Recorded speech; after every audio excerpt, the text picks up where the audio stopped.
This podcast is Entel enhanced. To see pictures, articles and links of what's being discussed, download the Entel app. Hello, welcome to the BiG Scuba Show. Alright, so hello, my name is Shari Moscoso. I am a dive master and marine research assistant based in Nusa Lembongan, Indonesia. And I'm here with Gemma and Ian on the BiG Scuba Podcast to talk about my diving story and how I made my way into marine biology and the field of marine research when I actually come from a very different background. Obviously diving is very special to me. It holds a very special place in my heart just because it made me discover a completely new world, something that is uncomparable to anything you would see above the surface. And it completely changed my life. I started diving last year and now my life is a different one and it's mind-blowing to me still. That's why diving's so special to me. Welcome back to the BiG Scuba Podcast. We are your hosts, Gemma and Ian.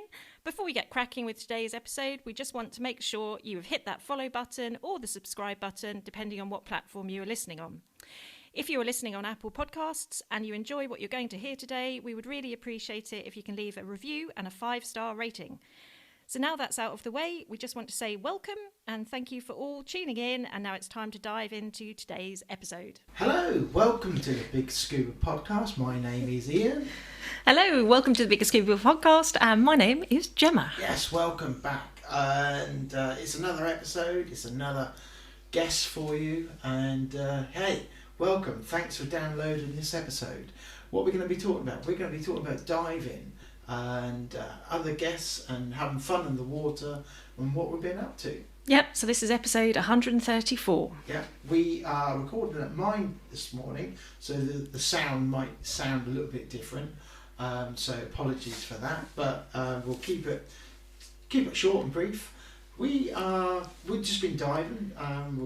We were diving the other weekend. 2 weeks ago, yeah. 2 weeks ago, weren't we? We was in the river, and we were doing a river clean in Norwich for our friends at the Norwich Green Party.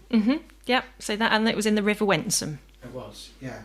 Not a political thing. It just happened to be organised by the Green Party of Norwich, and it's actually run with support by Norwich Cathedral as well. And it's a good time for people to get together, a bit of a community spirit, to focus on the whole area around the Norwich Cathedral River area, and we get involved, we help support it by pulling up anything we can from the riverbed. Yeah, so we were obviously in the water and then there were plenty of people on the shore doing litter picks with... It's probably 30 people, 40 people? Yeah, all on a voluntary basis, and they were supplied with litter pickers and high-vis jackets. Yeah, so that was really good. And it's really good to be involved, and we ought to say thanks to Peter as always and Gary for inviting us to get involved. Yeah, and you made some good finds. Yeah, visibility was shocking. It was really weird because when we arrived there was a really good flow to the river, and but by the time we were getting set up the flow had finished. Come to the time where the tide had changed further down at Great Yarmouth, and that made the flow stop at where we were, and the visibility just disappeared, so pretty murky. We have got some video we're about to put out on our social media, and you'll see from that just how it's like a bit of a stewed cup of tea, really. That's probably the best put. Different colours of brown swirl. Yes, so we did that, and then after that we went and jumped in a mill pond, didn't we? Yeah, that was a bit clearer. And, a little bit, not a lot, but a little bit. And saw some fish, saw some perch. Found some sunglasses. Yeah, found some sunglasses, which you've kept. Yes. Nice, and bright green. Yeah, so it's good to see a different place. It was good, and we get involved in these probably 4 times a year, I think, with the river cleaning. Yeah, so it's all a good thing, and it's sort of good community spirit. It is, and should be next one, I think, is in March, early March. Yeah, so it'll be chilly. Yeah, I did think about using my semi-dry for this, but I thought, no, I'm going to go dry suit. Stay cosy. Yes. Yeah. So that's kind of roughly what we've been up to. Apart from yesterday, we were paddleboarding. Yes, the weather's been amazing, so sunny. Summer's day. Yeah, so we got on the paddle boards and went up the river and just had a bit of a pedal. Yeah. So you did very well. You stood up. I did. You didn't sound so surprised. Well, it's been a while since you've been on a paddle board. It's been a little while. Yeah. I normally probably kayak more than anything. Yeah, I think you did very well. So yeah, you were on your STX and I was on my Maconks, and performed really well. And that was after a hard session at CrossFit as well, because that was double whammy at CrossFit yesterday morning. So hello, you happy CrossFitters, if you're listening. So that was standing on the old board. That was but no, it's all good. good. Yeah, it was good to see some wildlife, and river was really high. Yeah. So. It's also while we were there, we got some drone footage, and which we're about to put out as well. Yeah, it's a beautiful part of the Waveney Valley area of Norfolk, so that's lovely. Yeah.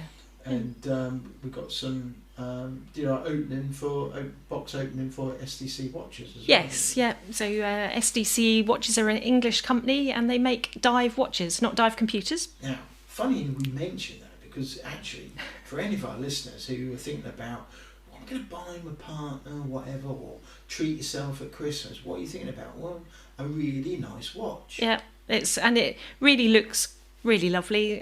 But the best thing about it, it's got a strap that's made from upcycled wetsuits. Yes. And also, when you buy one, your sale proceeds, a part of it goes back into marine conservation. So you're doing a great thing. Yeah, 5%. So it goes to marine conservation on every watch that you buy. Yeah. So it's a win-win for everybody. So go there, go to the sdcwatches.com, use the BiG Scuba promo code, and you'll save yourself a whole bunch of cash. Yeah, so it's a win-win. You're using upcycled wetsuit material. And we like certain brands, and we talk about them because we either use them or have used them, and we're giving you a bit of a heads up there. So and it's got a Seiko movement, so and it looks cool as well. It really, it does. Yep. So head over to the website and pop in the promo code BiG Scuba. Yeah. So that was that. On DM duty next weekend. So if anyone is about Stony Cove next weekend, I'm keeping my fingers crossed that we're going to have a nice weather weekend. You'll have the flag flying, won't you? It can be a little bit exposed if the weather is against you at Stony, let's face it. But I'm hoping that first like this next weekend, that'd be awesome. Yep. Especially with the visibility now clearing as well at this time of the year. So if you're at Stony Cove, either the Saturday or Sunday, I'll be there with Polly at Crystal Sea Scuba.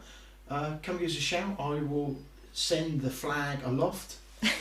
And put the marker up. Come say hello. Let us know you're listening. That's always good. It's always good to hear, see followers of the podcast. Yeah. So do that. It's always really cool. And better say hello to Tash, because Tash and George were at Stony last time and didn't even know. I walked past their van probably umpteen times. That was about 3 weeks ago, wasn't it? 3 weeks ago. Last there. So Tash, George, make sure you let us know if you're there. I'll come say hello. Yeah. So they're the plans so far. So, and then we've got some exciting guests coming up, haven't we? Yeah.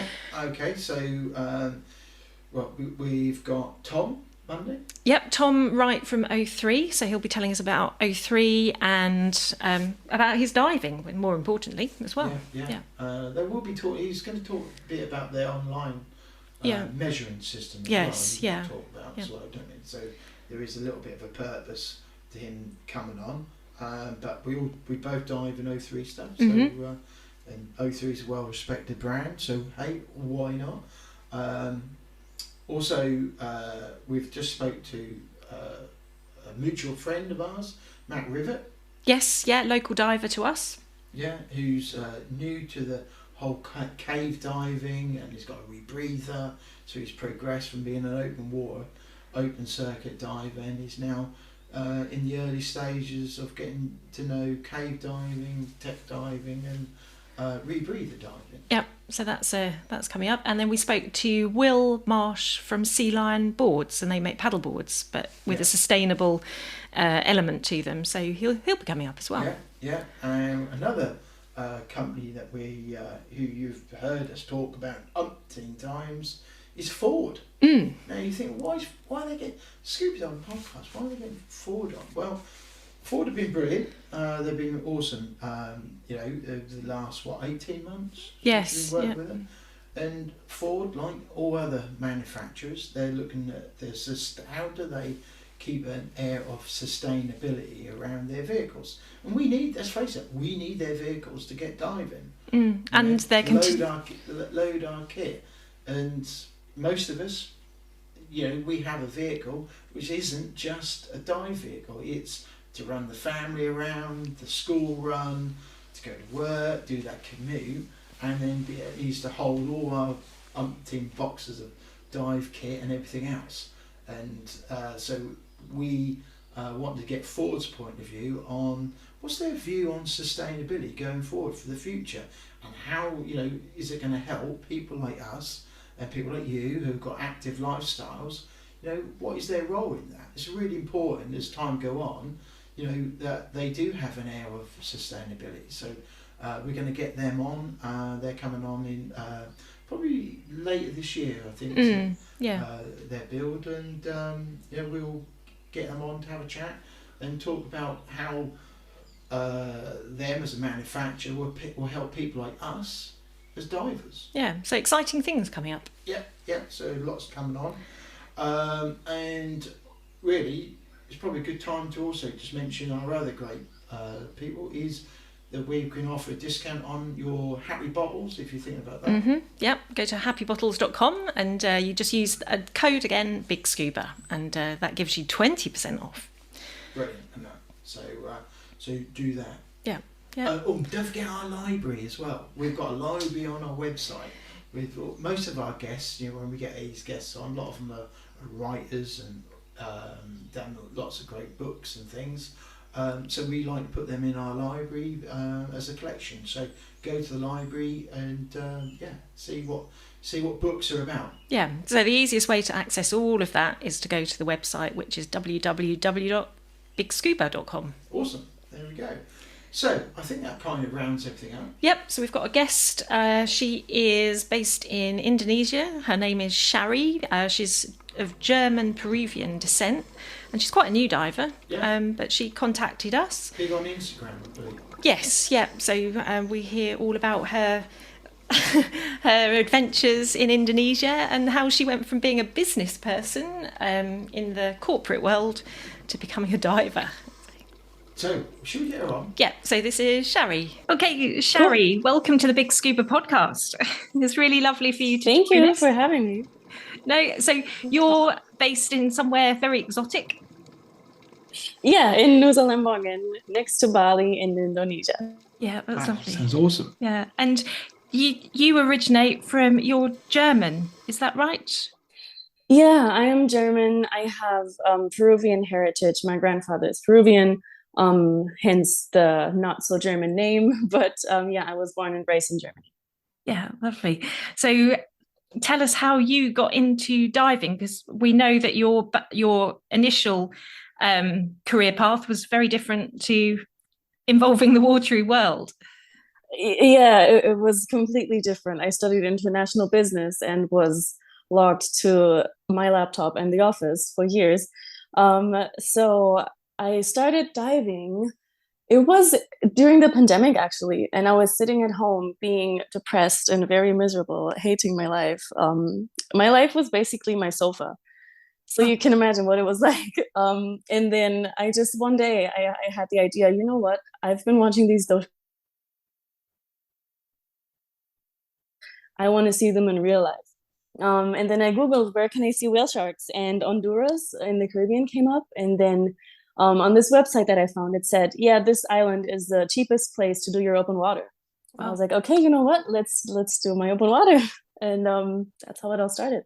Yeah. So did any of your family dive? No. Well, my dad is a diver, but he never really introduced me to it.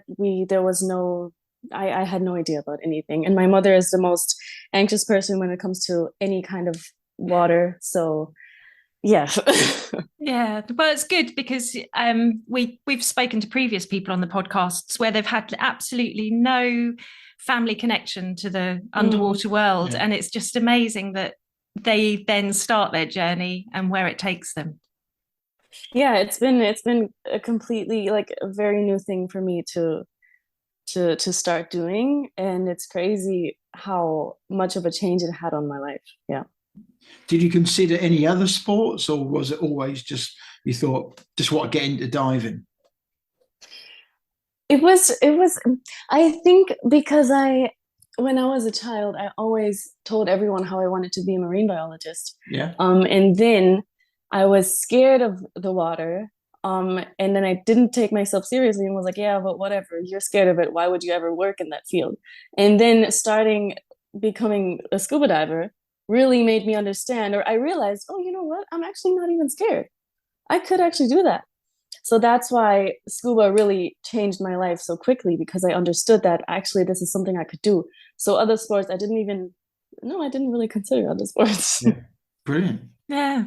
So how long did it take from doing your open water to kind of leaving your corporate life behind?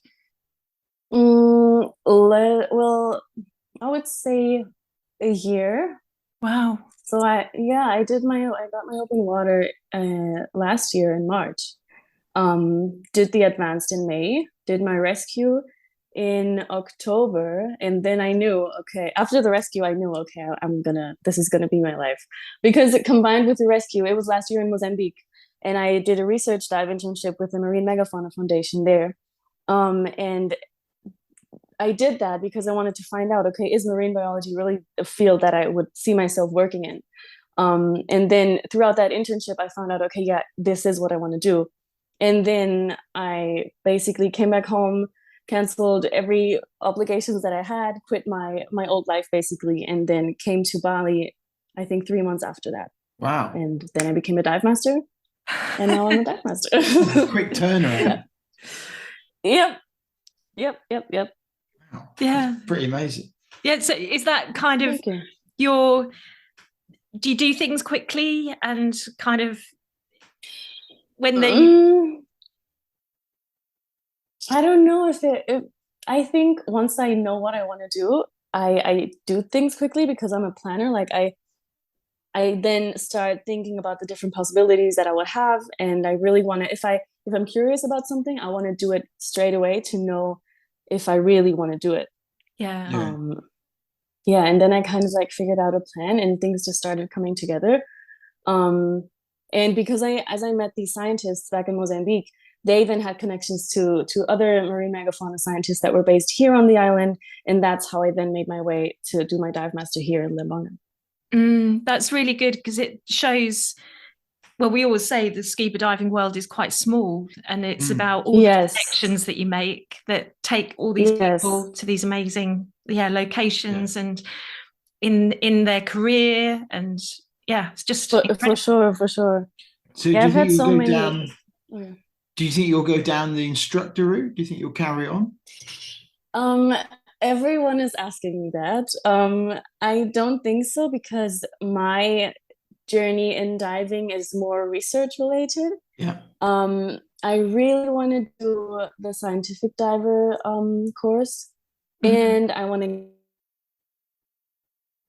get mountain next week, and then figure out what other tech certifications I might get. And then next year I think might be the scientific diver. And then I hope to be sent to research expeditions in the Arctic and wherever else. Yeah. Well, you fancy some cold water diving? I'm a bit, the coldest scuba dive that I had was 19 degrees. It was in Cape Town. Yeah, it was bad. And then I did some free diving in Cape Town in 8-degree water.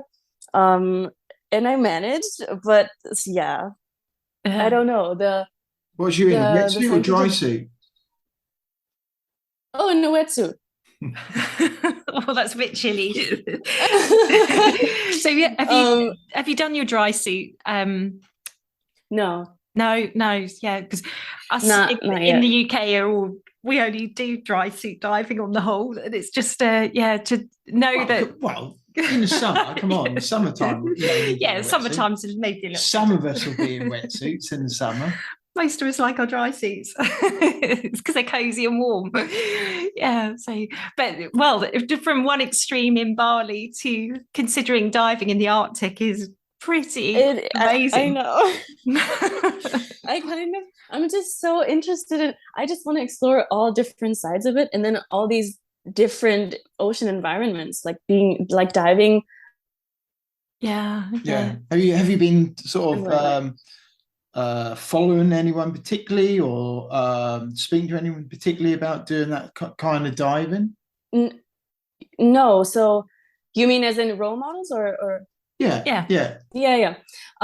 So there's two German divers who are also scientific divers and marine biologists, and one of them is pretty big on social media now, sharing his work in conservation. So his name is Robert Mark Lehman. I don't know if you've heard of him. So he's a big personality in bringing kind of like I think what he basically is doing is science communication. Right. And sharing his adventures and his expeditions.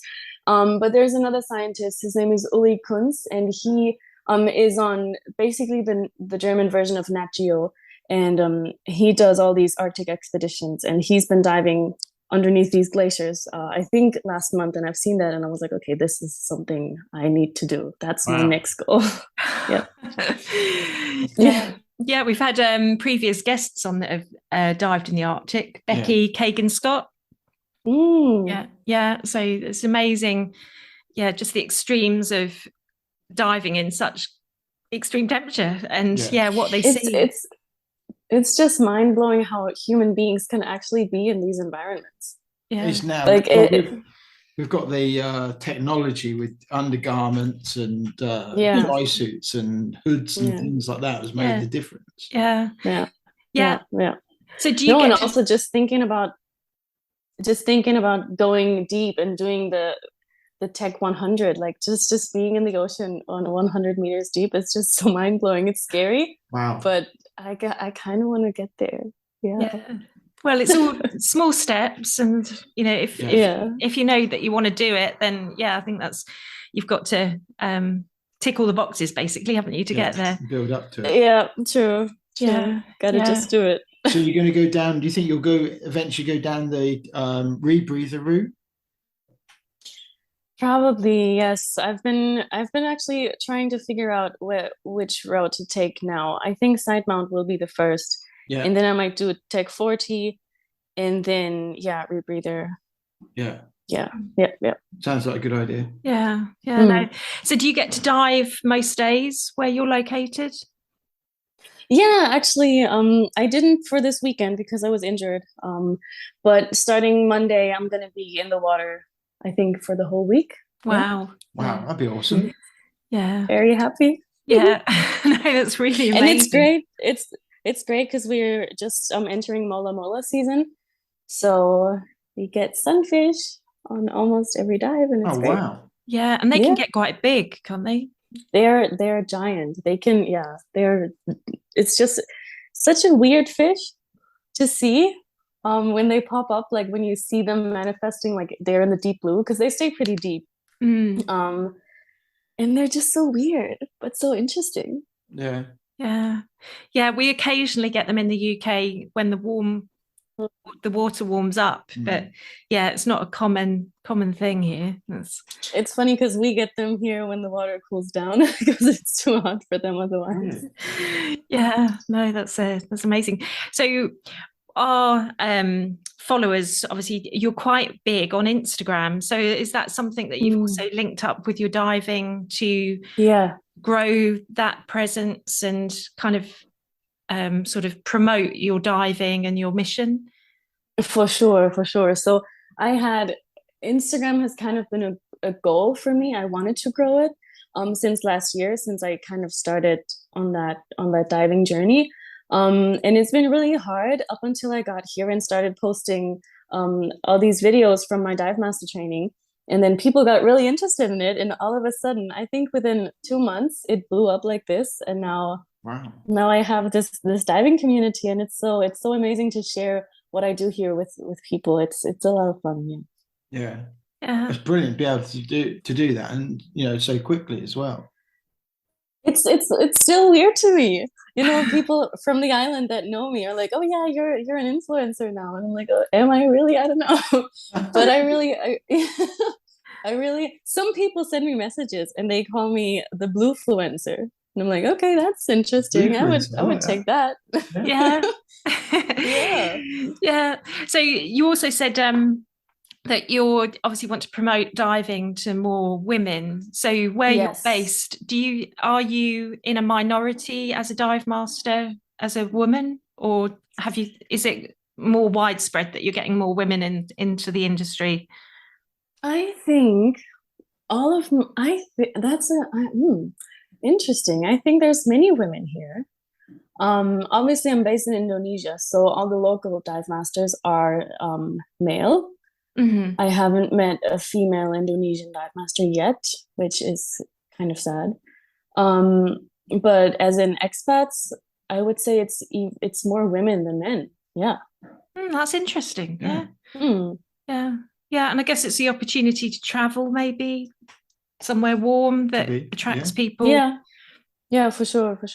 Yeah. Yeah. Because part of the podcast for us is, to kind of show that diving is, very equal and for everyone. Yeah.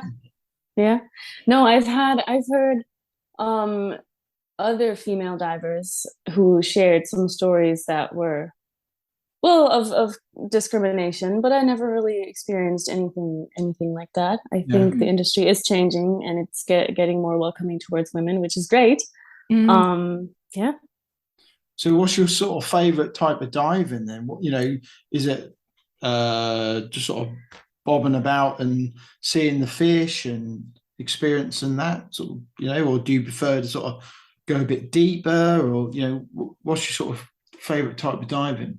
Do you I've seen the pictures on your Instagram, you free dive as well, don't you? Right, yeah. After finishing my dive master training here, I did a free dive course and it was amazing. Yeah. I didn't realize that I could hold my breath for so long. It was so weird to me because again, this is a whole new journey and new field for me. Yeah. And I thought, okay, I was afraid of the ocean. Maybe I'll freak out free diving and only one breath. And oh my God. And then it turned out that my first breath hold was like 3 minutes and a half or something. Wow. 3.5 minutes. And it was so funny because the instructor asked me like, okay, what is your goal for the course? And I was telling him how I wanted to reach 3 minutes in holding my breath. And he was like, okay, calm down a little bit. Let's not have our expectations that high. Let's just have fun. So I was like, okay, shit. Yeah, well, then let's just have fun, I guess. And then we had, I think it was the first pool session, the second try. And I came up and he said, yeah, it was 3 minutes and 24 seconds. And I was standing there speechless. I couldn't grasp that. It was just insane. Yeah, but then it basically gave me more confidence in knowing that this is my path. Yeah. And I really enjoyed freediving a lot. I didn't, because then I got injured, so I couldn't continue training, but I would really love to have interactions with marine life while freediving, because I think interactions without having all the equipment and the bubbles that you have on scuba, they might be different and kind of more pure. Because my favorite kind of diving is interacting with animals. I'm thinking of Manta Point, which is a dive site that we have here. And you see manta rays, and I just love seeing mantas on the dives. I always make eye contact with them because they notice that, and then they tend to kind of like check you out more. So I'm just sitting there, staring these mantas in the eyes. Wow! Like, hello, I'm here. Sounds like you've got some really good diving where you are. Yeah, it's amazing. I think people don't realize that around Bali, the diving is just amazing. Nusa Lembongan we have amazing coral here. The biodiversity in coral is extremely high. We have drift dives, which is it's so fun. You're just sitting there being carried away by the current. And then we have megafauna. We have the mantas and the molas. So it's great. I love it. Yeah, no, sounds lots of variety. So for people who are listening to this and they're thinking of somewhere to go next year, that could be on their to-do. It should be on their to-do list. Yeah. Because it's also so close to Bali. It's like the boat takes 30 minutes, so you can really come over here for a couple of days and then go back to Bali if you wanted to. Yeah, and it's on one of those sort of bucket list places to go, isn't it? Bali no. And you said you'd been to Mozambique as well. We've had previous guests on that have done work in Mozambique, haven't we? Yeah. So what was the diving like there? Oh, Mozambique, it was amazing. The diving there is pretty tough. Conditions there are crazy. Everyone that's been diving there knows what I'm talking about. Even just the boat launches from the beach, you have airboats there, and we really always had to push them into the swell, like into the waves that would come in, and the boats would jump like crazy, and then it would be like, 1, 2, 3, everyone jump on the boat. And if you missed that jump on the boat, you would just be left behind. So Mozambique was crazy, especially for me because I was only an advanced scuba diver when I got there. Yeah, and I had done all my diving in the Caribbean, which is a big bathtub. So it was kind of like almost like a culture shock when I got there. But it definitely made me the diver that I am today. I think Mozambique really shaped me.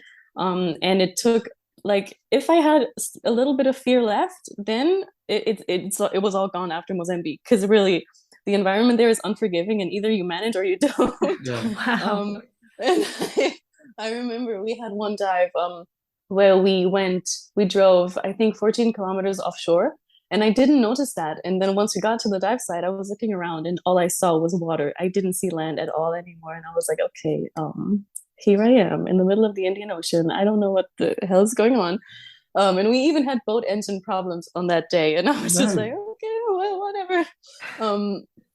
And the boat ride back from that dive was so crazy. Like, we would have the bumpiest boat ride ever. The boat would jump, I think, meters high. Our backs would hurt, and the water would just splash into our faces. It was insane.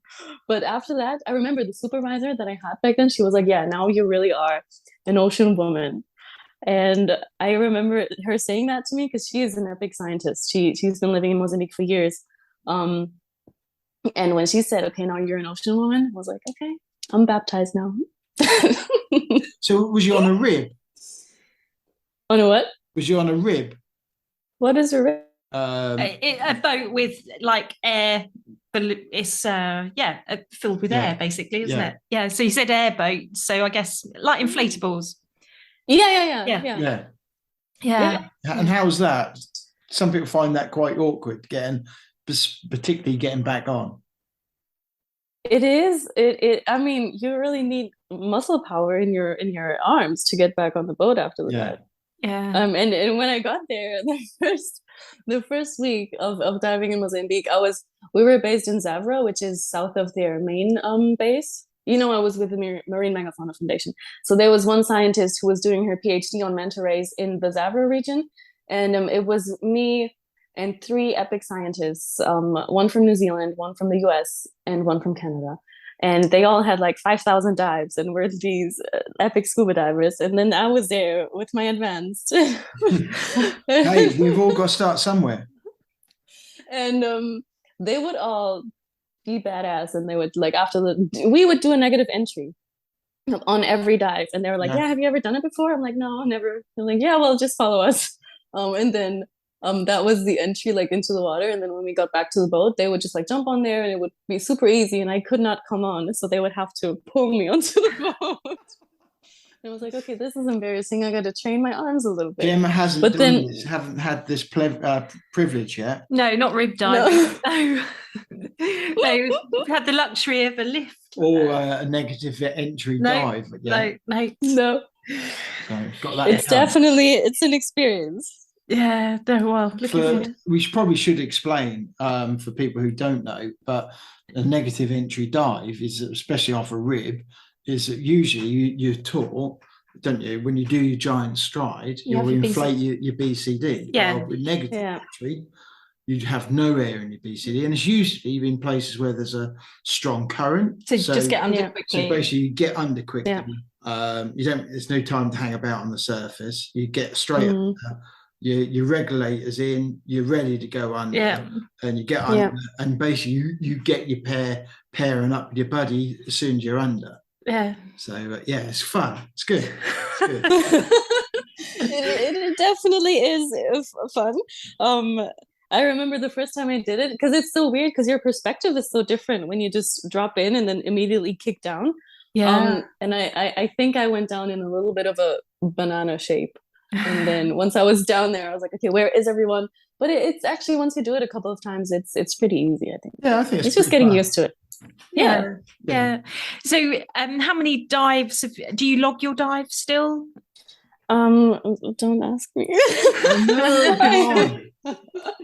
No, I actually, after Mozambique, I kind of stopped logging them, and then after my dive, but after my DMT, I kind of like recalculated everything, because I really wanted to know for my 100th dive. And I think now I'm at 150 around that. Yeah. Put the time in. It is worth it. We spoke to people who've given up because they've done like thousands upon thousands. Yeah. Especially trying to think their name, who've done a lot of instructing and that, and it's been the same dives. It's fine, fair enough. But I think it's a really great tool if you are logging your dives, and your career, you've got a long way to go, and you're going to look back at these dives. So I would definitely encourage you to carry on logging your dives. Yeah, no, that is very true. Yeah, I'm going to be more disciplined and log it now. Yeah. I promise. Yeah, I mean, we've all got dive computers there where we get them logged, but actually writing them in a book. You dive computer part of the story. It is, and it's about the experience. We've spoken to some divers, and they still log, like, they're into thousands, and they're still logging their dives. Because you could say, let's take France. You can't put on a dive computer your certain dive that you particularly really enjoyed. Well, no, like seeing cannons. Exactly. Things underwater. Things like that. Yeah. No, I think it's also like almost like keeping a diary, and it's about the memories. And I really love when I take people diving and they're like asking me, "Oh, can we do the logbook together?" And then I'm just to give. It is quite nice. I just got a bit too lazy. That's all right. It's okay. We all have those moments, and pick them up. Yeah. So, have you got any plans to travel to any other locations around the world to dive? Yes, I have all the plans. So actually, my goal for September, actually, which is in 2 weeks, was to go to French Polynesia and free dive with humpback whales, because they're coming. It's whale season then in French Polynesia, because they're gonna have their calves there. But I don't think it's gonna work out, because I'm just stuck in Lembongan now, because I fell in love with this place. And I'm actually starting to work on a mola research project here. So I think I might have to postpone my other diving travel plans until next year. But yeah, there's so many places. I would also love to go to Coco Island. You know, that island that is, it belongs to Costa Rica, but it's in between the Galapagos Islands and Costa Rica. Wow! So it's like in the middle of nowhere. You can only get there by boat. From Costa Rica, it takes 3 days. Wow. Yeah, it's pretty remote, and I would love to go there one day. Wow. So this, you mentioned the Mola project. Is there any details online about that? I've not heard about that. Be a good one to share with our listeners and what have you. Yeah. It's funny, because I also had never heard of any Mola NGO or scientists before. And then one day it was a day of 2 dives, and we were driving on the boat to Manta Point, and I was just sitting there, and I thought to myself, you know what, you should start a Mola project. I don't know anyone that's researching Mola. You should just do it.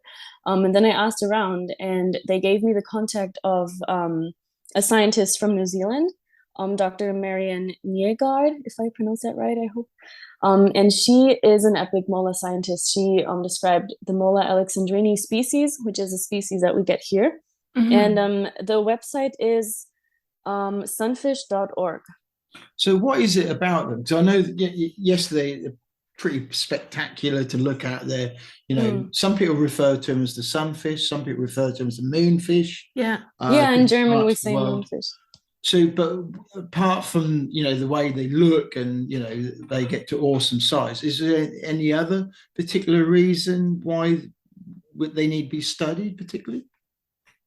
I would say, as in any species, you want to study them just to understand more about them. The interesting thing about the sunfish is that they're kind of understudied, so we don't really know much about them.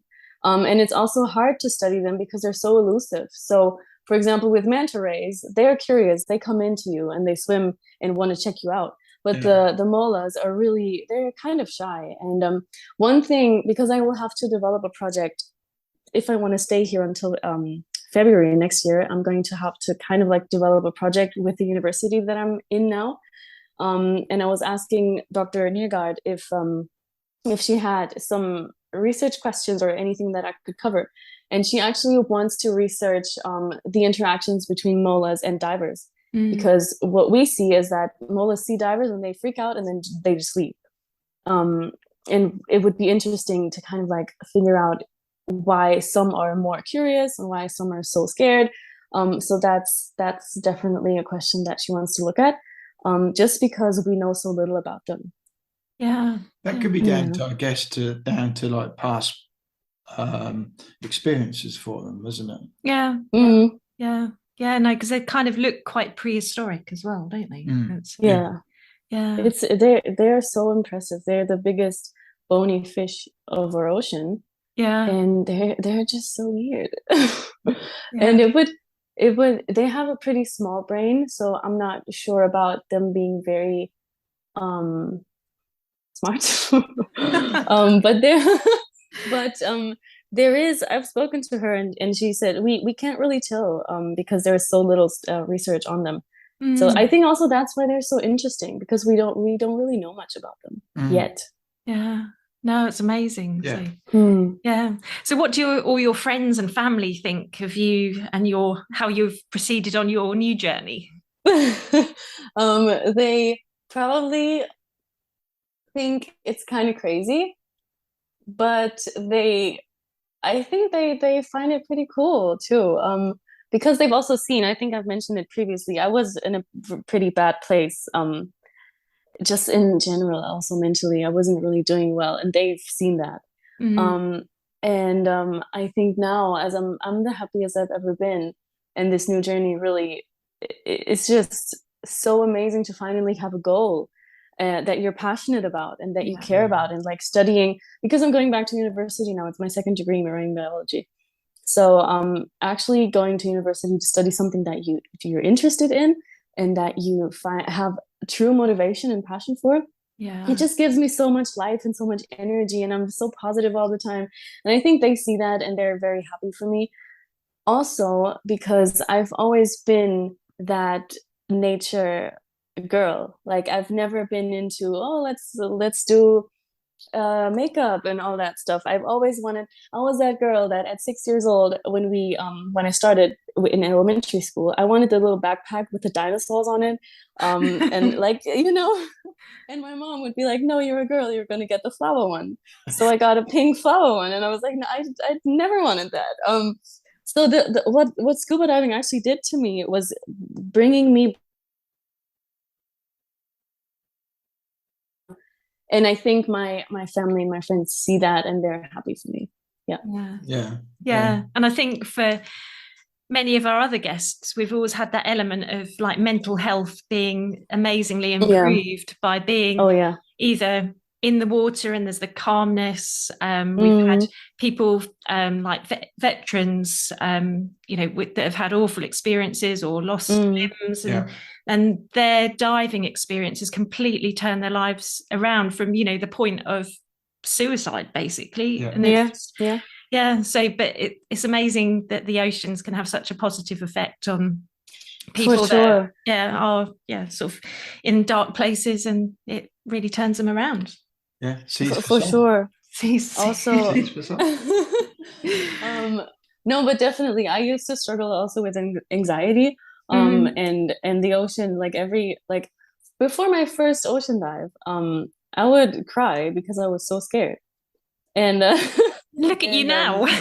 yeah, no, but that's what I'm saying. It's such a transformation, and sometimes I'm looking back and I'm like, wait, who was I last year? This is not even me. So it's crazy. Yeah. But I feel like once you hit below surface and you're in this blue world, it's like a constant state of meditation. Yeah. And all your problems and issues, you just leave them at the surface, and you're just immersed in this completely different world where everything is just fascinating, and that's what diving is. Yeah. No, that's really good, and it just shows it's worth taking the leap of into the unknown, basically. Yeah, you never know where it might lead. No, that's so true. So what sort of thing gets you out of your comfort zone? Well, definitely diving, and probably not in the same way it used to do, because when I started, just the thought of going scuba diving was out of my comfort zone, and I would just freak out about it. Whereas now I go diving every day, and I take people, and it's very different. It's very chill. But thinking about the tech diving that I want to do, and thinking about being down there at 60, 70, 80, 100 meters is definitely something that's out of my comfort zone, which is also why I kind of want to do it more, because I realized with just the scuba journey, how much going out of your comfort zone actually helps you and grows you as a person, and how much positive change it brought to my life. So anything I'm scared of, now I'm like, okay, let's go for it. Let's do it. It's okay to be, I'm trying to think of a better word than scared, because I think otherwise you can be too complacent. If you're too complacent, that's when mistakes and things like that can creep in. You go from that period of like doing 50, from being a new diver to doing, say you get to like 50, 70, where you think you're really confident, you know what you're doing, and that overconfidence can creep in, where if you can maintain a manageable respect of the water and the seriousness. You're talking about some big dives, which I would presume you'd be looking to kind of build up to them depths, and that is, some serious stuff. With any part of diving, I think there's a big thing, especially I think as people get more into diving, where they can be, well, I don't need to do buddy check, I don't need to do this and things, and they can get caught out. And I think you've always got to remember stuff like buddy checks, checklists, things like that are always worth, especially when you're taking people in the water as well, always worth doing. And because even at 10 meters, you still got to have respect for the water. Yeah, and we've always said in like buddy checks, you do see people on the side of like a lake or on a boat not doing buddy checks. And it's such a bad, it's not a nice habit. Tech divers don't really do buddy checks, but they'll have checklists, and they'll go through all their steps to make sure that things are correct, because they've got to have self redundancies and things like that. So it's slightly different, but I think it's okay with what you're saying. I think it's okay with being respectful for the water. I think it's about having or getting to a healthy level of being a little bit scared. It's in not being scared, but having respect for the activity that you're doing, and being conscious about the risks. Having the confidence to call a dive when you don't feel right. Because you're always better being on the surface wishing you was under than being under thinking, I'll be up there. Yeah. No, it's all good stuff. So if you could take 3 people under the water and show them this amazing world, who would you take? And why? I would take my mom, just because, as I previously mentioned, she's the most anxious and scared person around any body of water, which is probably why I thought I was so scared, and then I realized I wasn't. She wouldn't even take me to the public swimming pool when I was a child. I would go with my grandma, who taught me how to swim. So my mother definitely, because I just want to show her and take her to this new world, and maybe she might lose a little bit of her fear. You might convert her. Imagine. Yeah. I would have a little research assistant for me then. And my grandmother, who taught me how to swim. It was a very nice moment before I left for Indonesia. I think it was 5 months ago. Yeah, I'm here for 5 months already. Oh my god! Wow. But yeah, I spoke to her and I shared all the stuff that I wanted to do in the dives with mantas and in whales, and I would show her all these videos on Instagram, and she would be so fascinated. And she was so proud then, because she said, I taught you how to swim. Yeah. And I was like, I know, if it wasn't for you, I wouldn't be able to do these things. Because she really introduced me to the water, and I would be a big swimmer when I was younger. I would swim every day. And then my mom, when I left, and I had said goodbye to them, my mom told me, yeah, you know what? When you left, she told me, yeah, Shari is really the only person in this family that's doing things right. And my mom was like, okay, thank you. But yeah, definitely I would take my grandma, just because I would love for her to experience the underwater world, and it would kind of like be like giving back to her. Yeah. And I would take my best friend, who I grew up with, who unfortunately hasn't had as many opportunities in life as I had. She doesn't know how to swim. Wow.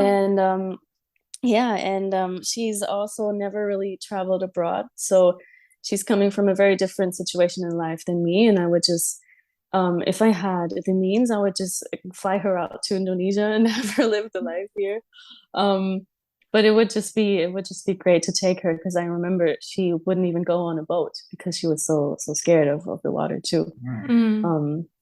And I would love to introduce her to this new world. Everything I do here is just crazy to her. I don't think she can really grasp it. She's like, oh yeah, you're diving with mantas, you're crazy. I'm like, yeah, it's fun. Yeah, no, that's really good. Awesome. I'm realizing I kind of like introducing people to the ocean. Nothing wrong with that. That's all good. Yeah. I guess because it's had such a significant impact on my life. I kind of want to give that to other people too.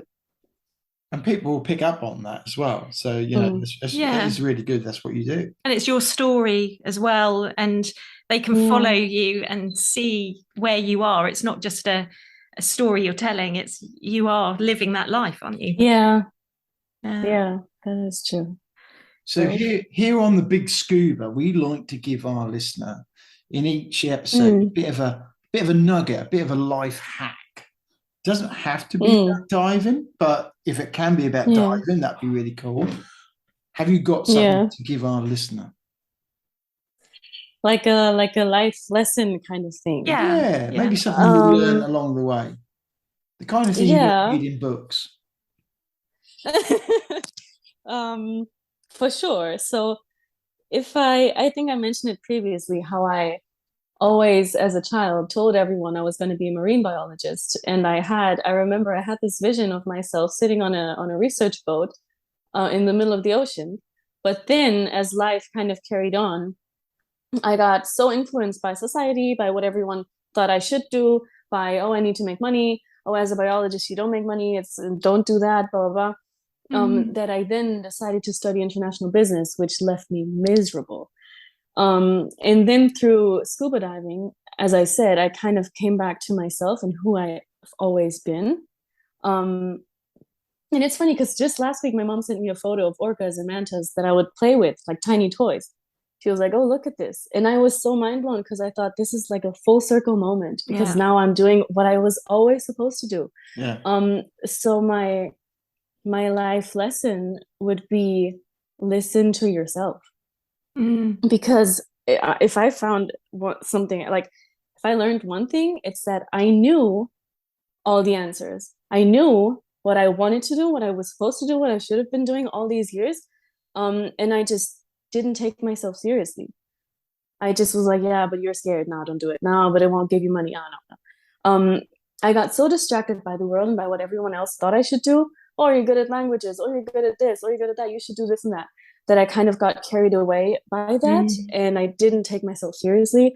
So if there is one advice I would give to people, is that listen to yourself. You know it. Like deep within, you know what you want to do. So just take yourself seriously and go for it. Yeah, it's like listen to your gut instinct. Yeah. I think it is really good. Sure. I think there's quite a few people, and the lockdowns and COVID has all taught us a few lessons and made us review our lives and look at the things that you're not happy about and the things that do make you happy. And it sounds like you've done that, and it's come out really well. So well done for doing that. Yeah. Thank you. Honestly, it's been tough because I was living the lockdown life 2 years prior to the pandemic. I wasn't going out. I wasn't seeing friends. I was just sitting there, either working on finishing my degree and then working on the side, and it was just all office, laptop, sitting, and it was just not nice. Yeah, and I think.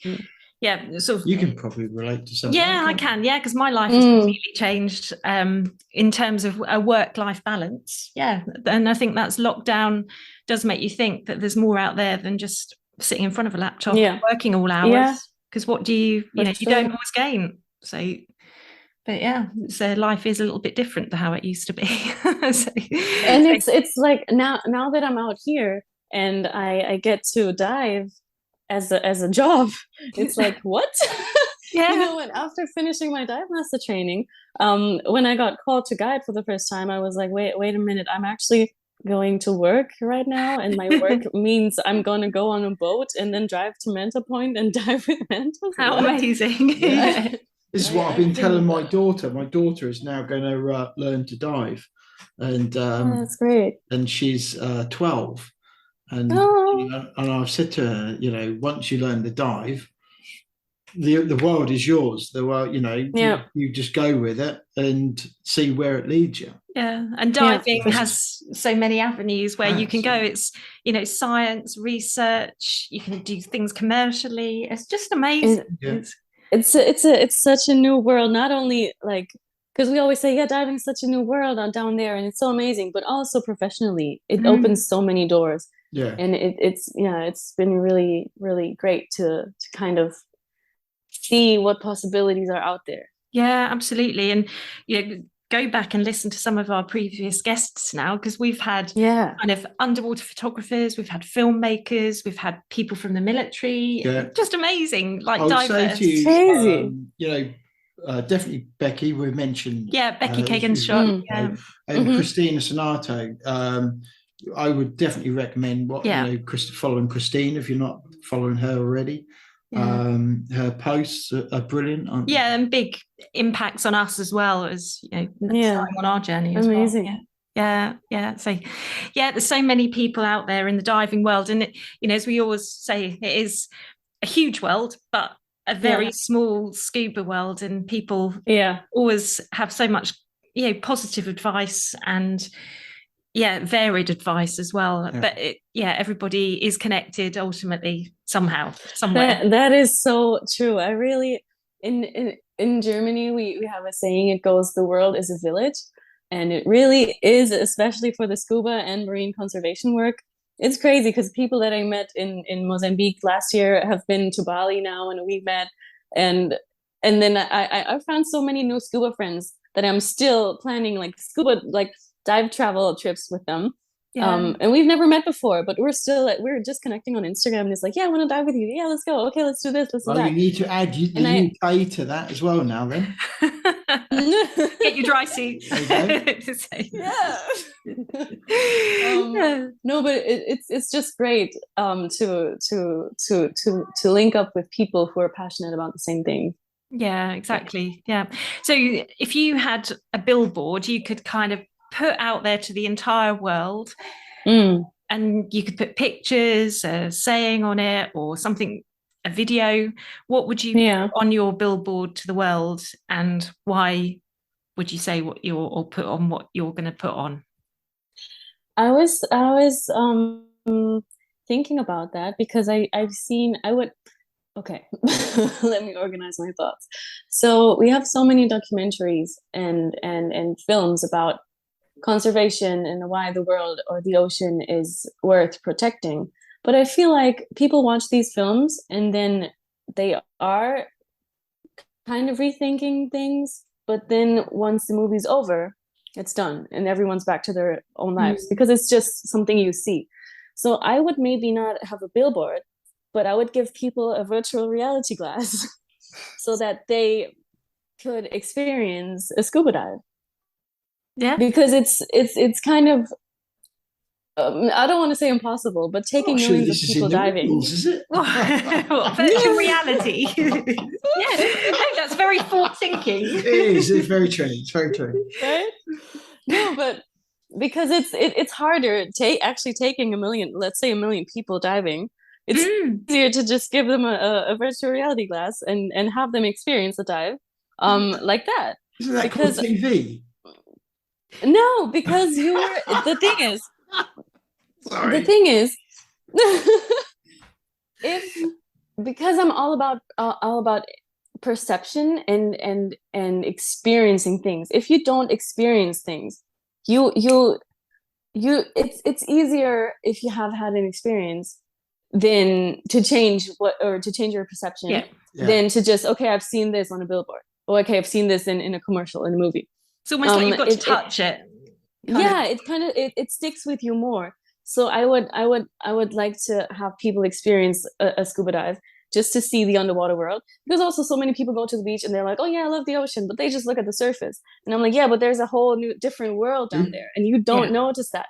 And also for us divers, like sometimes I'm still mind blown because like we go diving and we see, let's say, mantas, whale sharks, whatever, and then we go up to the surface again and it's kind of gone. But no, these animals are still down there. Like we're up on the boat, okay, we don't see them, but they're still there. And I think just giving people this experience of a dive and making them more conscious about the world down there would then make them understand why the ocean is worth protection, because that's a big issue as well. We like think about, okay, climate change, oh no, we have to protect the Amazon, but really the ocean is a big key in tackling climate change. It is, yeah. Well, it's a massive part of our planet, isn't it? It's 70-odd%. Yeah. And it produces a massive amount of our oxygen. And people are oblivious to that. They think, okay, the lungs of our planet, the Amazon rainforest, which, yes, of course, we should protect that. But the ocean is such a big part of it too. And people are so oblivious to it just because they never get to be down there, because they don't know anything about it. And that's why I would just be like, okay, look at this, that is out there. If you want to go diving, you could, but for now, look at this virtual reality thing. Yeah. It's almost like marine science should be part of our school education. Why isn't it? For sure. Yeah, I don't know. Because, I mean, I know we learn about history, and that's a bit controversial. We have history, but we really need to be... lesson at school, wouldn't it? Today, it'd be great. Today, for the next hour and a half, you're going to learn all about well, not all, but this part of the ocean. We're going to talk about this. And be really cool. Yeah, and all those little people at school are the people that are going to, work towards changing the world. They're the scientists and the researchers and all that. Sure. The future, aren't they? Yeah. But that's also why I think it would be so important to bring these topics to schools, because I grew up not really knowing that this was an option. Yes. Because I didn't see, first I didn't see any women doing it. And I was a little girl, and remember, my mom was like, "No, don't do the dinosaur bag, do the flower one." Yeah. I reckon that back then diving was kind of like a male topic, and you would just not take your little daughter diving. So I think it would be cool. I should probably go into schools and just share what I've learned. Yeah, that'd be really cool. Yeah, and it is all about educating the younger generation, definitely. Yeah. No, really, really good answers. Yeah, brilliant. Great. Yeah. Thank you. So if people want to find out more about you, where is the best place for them to go and look?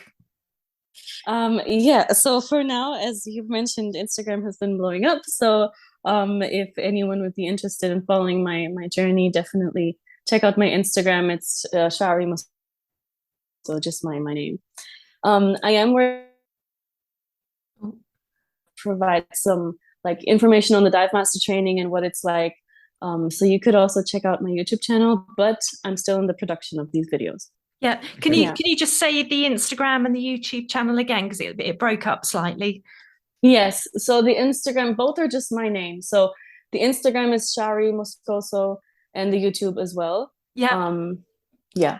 Okay, that's great. And then we'll put the links in the show notes as well, so people can just click on those and then, obviously pop on as a follower or view some of your YouTube videos. That'd be good. Amazing. Thank you so much.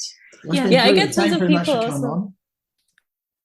No, I just said that I get so many questions of people that's like message me, I'm so inspired by your journey. Can you tell me how you did it? So definitely, if anyone wants to know anything, just reach out. Yeah. So if they send you a DM or a comment on your YouTube channel, that's great. And it's great that you're so interactive with your followers as well, because that obviously it's all a journey for everybody, and everybody's going to gain, something from that interaction with you. Yeah, and I'm just so happy to share what I've learned with people. Yeah, for sure. No, an amazing journey you've had, and and we wish you all keep logging them dives. Yeah, I know. Well, keep in touch with us, and we'll look forward to following your journey and your travels as well, because it's just you've had an amazing journey so far, and you've got a lot ahead of you as well. Come back on when you've done your tech and that, and let us know how it all went. Oh yeah, let's have a little tech update. Yeah, absolutely. Cool. Yeah, that would be really good. Yeah, you're a friend of the podcast now, so you keep in touch. Thank you. Great. Cool. Okay, no, that's been really good, and it's good that the internet was on our side today. I was worrying about it because little island internet is not always the best, but we managed. Yeah, that did. Yeah, that's fine. Yeah, no, that's great. So cool. So that's kind of the podcasty bit over. So we'll let you know when the podcast is. It's going to be probably a few weeks, isn't it? Probably 3-4 weeks. But we'll give you the heads up before it comes out, and then obviously if you can share and tag us in, that would be fab. But it's great because it's just such a different story. We try and talk to different guests, and it's great that you made contact with us to tell us all about your journey, because you're obviously quite a newish diver, not but you've done a lot in the time that since you started, which is really good. It's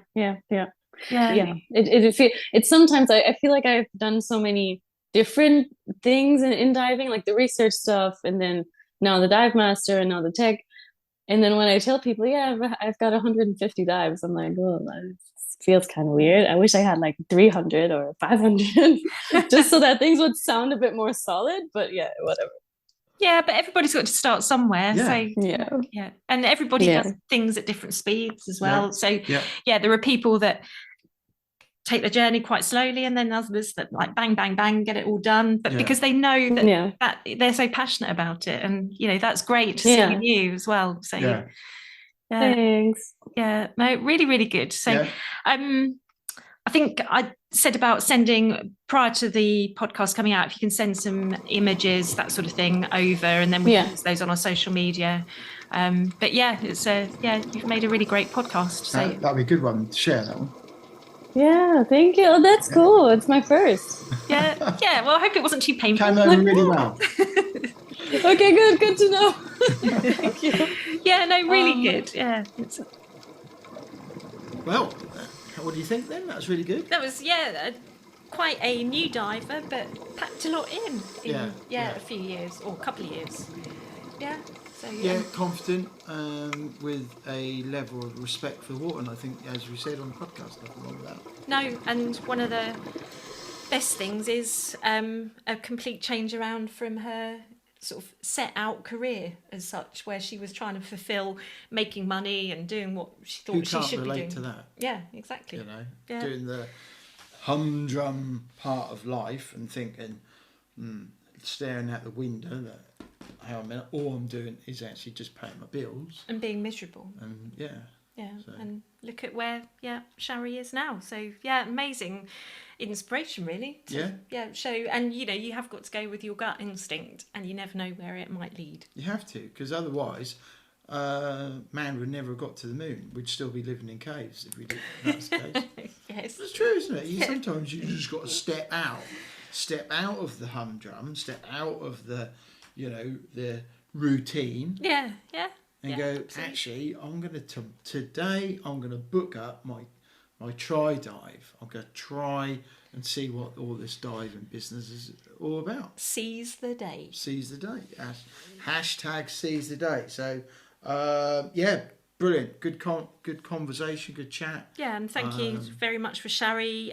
She actually reached out to us, and that's how we made the connection and invited her onto the podcast. That happened. So for anyone who's listening, great way to make, you've got our email address, it's on the notes, it's on the website, send us a DM through social media. Yep.